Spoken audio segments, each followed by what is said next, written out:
با تحقیق و تأمل در قرآن و سنت در میابیم 6 ذکر است که به آنها بیشتر توصیه شده است. این اذکار سلاحی است کارآمد و قوی در نبرد طولانی با غمها، پریشانیها، دردها، بیماریها و گناهان.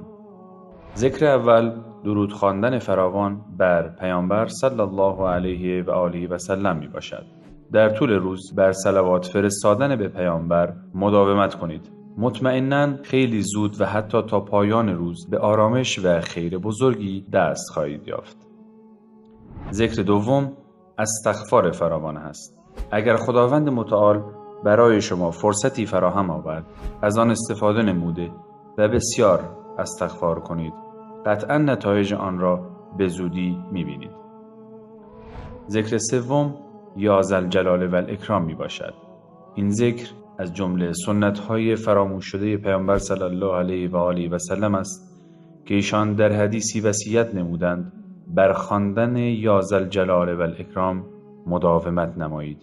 همچنین رسول الله صلی الله علیه و آله و سلم این دو اسم یعنی الجلال و الاکرام را خاص نمودند، زیرا در این دو اسم اسرار خاصی وجود دارد. ذوالجلال به معنای صاحب جلال، کمال و عظمت است و الاکرام به معنای عطا و بخشش می باشد.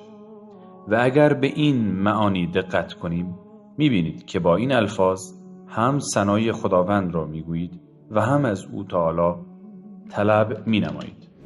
ذکر چهارم لا حول ولا قوة الا بالله می باشد. پیامبر صلی الله علیه و آله و سلم بسیاری از صحابه را به گفتن این ذکر توصیه نموده و می‌فرمودند این ذکر گنجی از گنج‌های بهشت می باشد. با بیان فراوان و مداوم این ذکر قطعاً از الطاف الهی و نعمت‌های شگفت او بهره‌مند خواهید شد.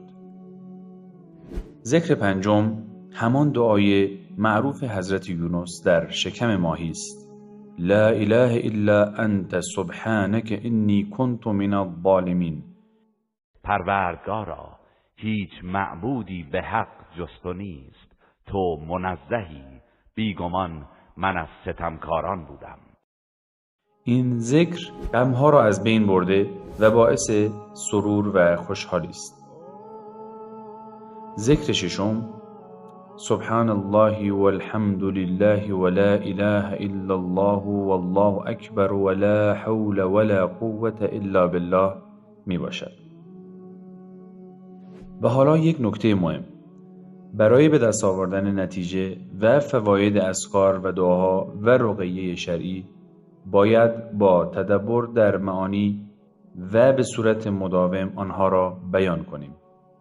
توجه داشته باشید به هر میزان که خداوند را بیشتر یاد کنید به همان مقدار محبت خداوند را کسب خواهید نمود و به اندازه اصرار ورزیدنتان در دعا اجابت را به دست خواهید آورد.